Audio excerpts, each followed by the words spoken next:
You still work at the White House, right? Call me. I solved stuff. Send.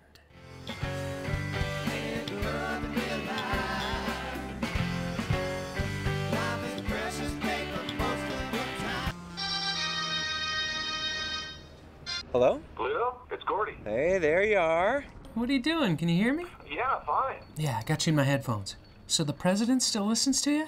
All right, tell me you got something fresh and brilliant I can use. I'm telling you, this is it. I don't know if the world's ready for it, but this is the answer. Okay, recording this.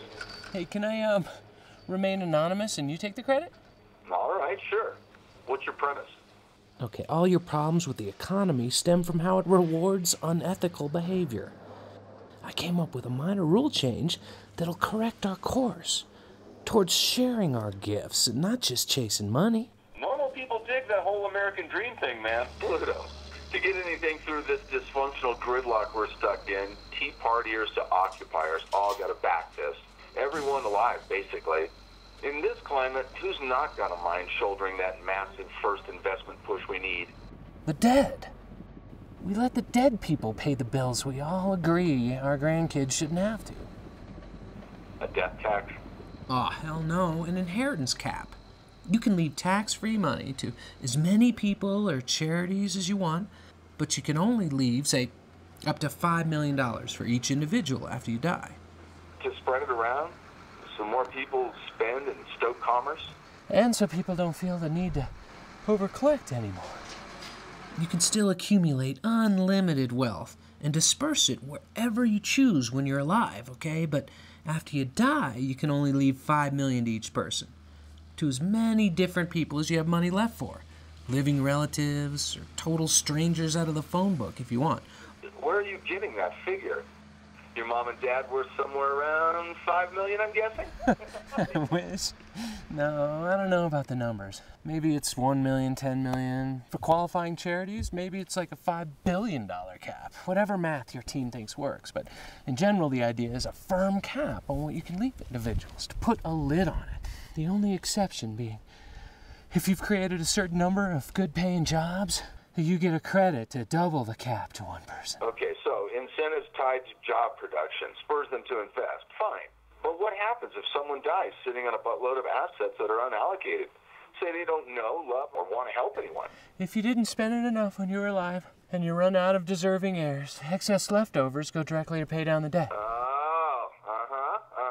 Okay. Until there's a surplus, and China's asking us for a loan. And then everyone can vote on whether to keep the inheritance cap or not. You think old people are sitting on that much money that this would pay the national debt? Gordy, it's not with the undesignated inheritance that we pay the debt. It's how money gets spent now to get around the cap, to bequeath money to their favorite people. People start gifting their mansions, Learjets, private islands, whatever, bags of money. And we charge a reasonable gift tax on all those transfers at an appreciably lower rate than the current inheritance cap would be, right? So they get a deal. The transfer of wealth starts to become more of a supervised process. And generations can enjoy it together. It's a whole new mindset. Well, change is a tough sell when you're telling people what they can and can't do with their life's work. Why would oil barons and central banking cartels agree to this? Explain it to them. We're giving them more control of their money and taking less tax from everyone alive. It's so easy to use loopholes to avoid it. It's almost just symbolic, really. But by putting it out there, people will at least evaluate our intent and be forced to reconsider what they leave. Well, you might convince the Warren Buffett and Bill Gates types, but how are we going to convince Paris Hilton? Oh, man. If you can't make it with a $5 million head start, maybe you weren't cut out to make it. If Paris feels entitled to more, she can ask her folks to use job creation credits to give her a more generous leg up. Since Mr. Hilton employs so many people, he meets incentives that allow him to leave all kinds of extra for Paris, so there you go. If people just take a moment to evaluate how this can work better for him, they'll want to back it. Hang on a second. I have to navigate a sketchy pitch. The snowpack is so thin this year. So, we still let them be selfish hoarders and give them tax breaks? Yes, but this makes trickle down more than a theory. We rig it to work automatically. The elite and powerful are altruistic or not. Just make sure it happens right away. Well, say I was rich, but didn't create hundreds of jobs, and still felt compelled to leave massive wealth to my descendants. What do? Buy a crayon drawing from your grandkid for $1 million. Hire your kids, take them helicopter skiing, call them guides, and pay them $1 billion a day. Sure, they pay income tax on it, but they could buy stuff, write it off as business expenses. So you feed the economy one way or another, while still stashing away enough for your kids before you die. If you only want to set up 3 people in a will, plan to croak sitting on about $15 million in assets, right? That's the new goal in life. You've got to use it or lose it. I'd hope it'd encourage folks to leave some of their leftovers to their fellow countrymen in times like these, but either way, the system will thrive wildly again. Most folks are proud to pitch in for their country, but what they don't want is for you to decide that for them. We've phased this in over time so they can make arrangements. Sure, it wouldn't kick in for a year or two, but the effects would be immediate. Accountants get busy reworking stuff. Kids get their folks' money now, and the race is on to spend, invest in new sustainable companies, creating waves of new jobs, stoking oceans of consumers with paychecks to spend. Listen, I have to go. I'll call you in a couple of days. It's interesting. Keep thinking about what could go wrong, who's going to gripe, and what we can tell them, all right? All right, thanks. I'll talk to you soon.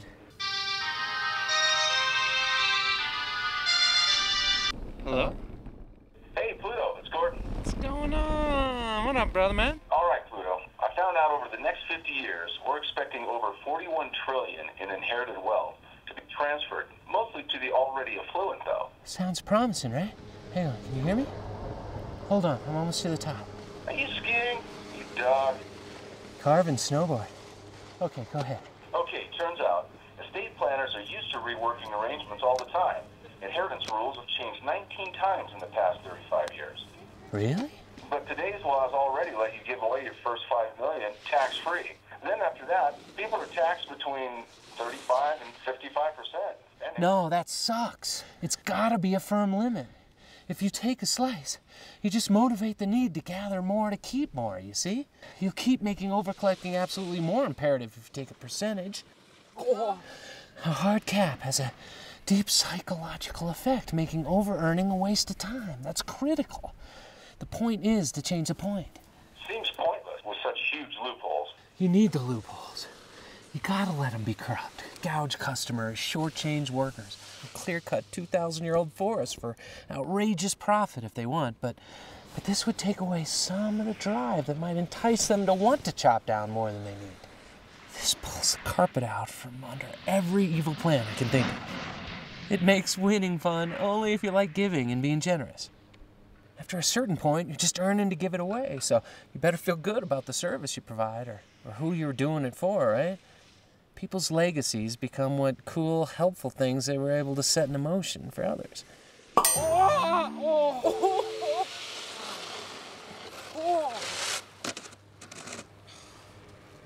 Hello? Hello?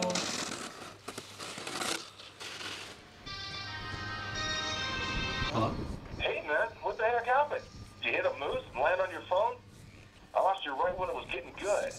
I was carving it up, and I totally busted my front binding on my carving board. Your front foot came off carving? I'd ask if I'm in your will, but you got nothing. Crack me up. Crack me up. Oh, that's because you're still riding that junky 15-year-old equipment, aren't you? Till something can't be fixed. Works for me. I've got everything I need. And exactly what I want. You still the poorest guy in the most expensive resort place to live on the planet?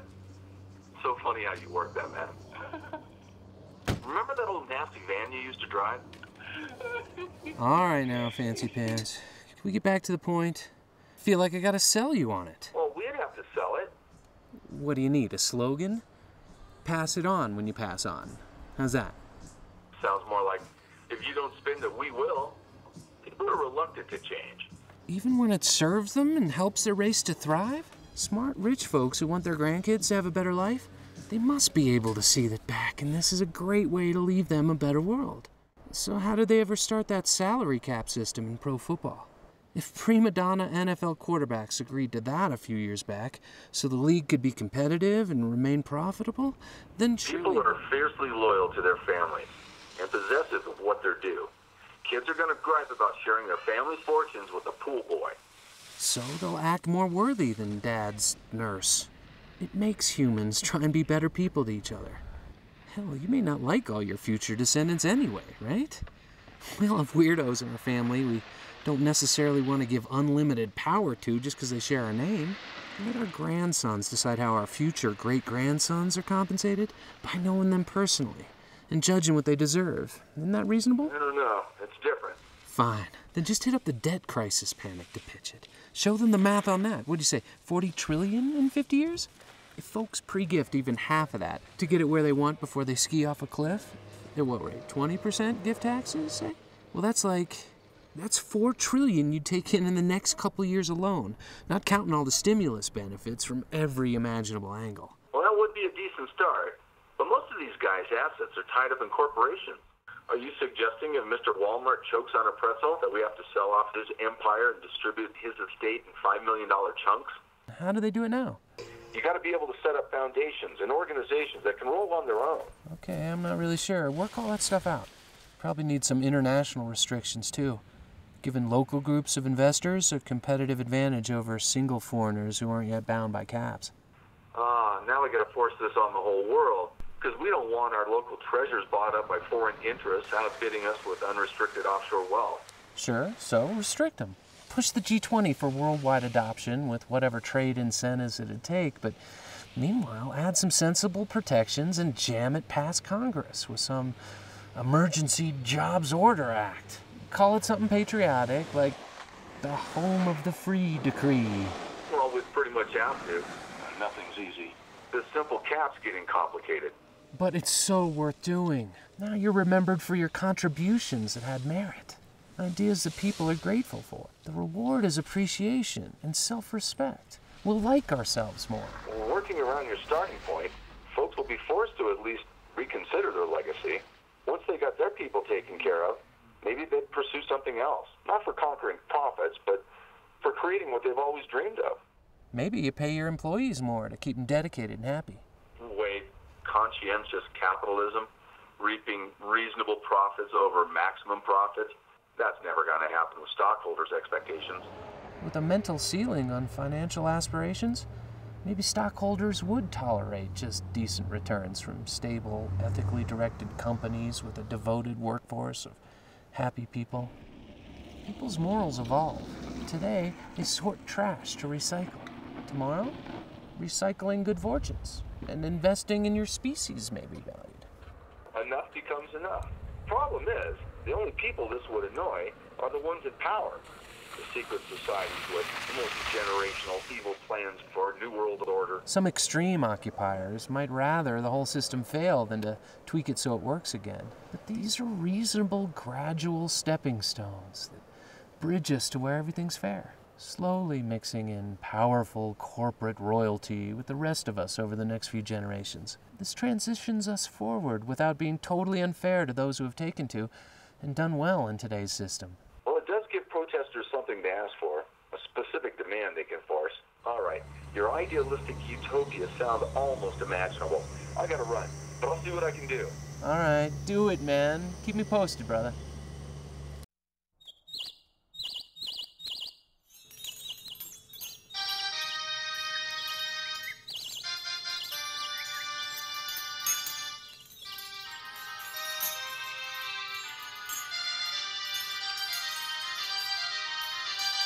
Hello?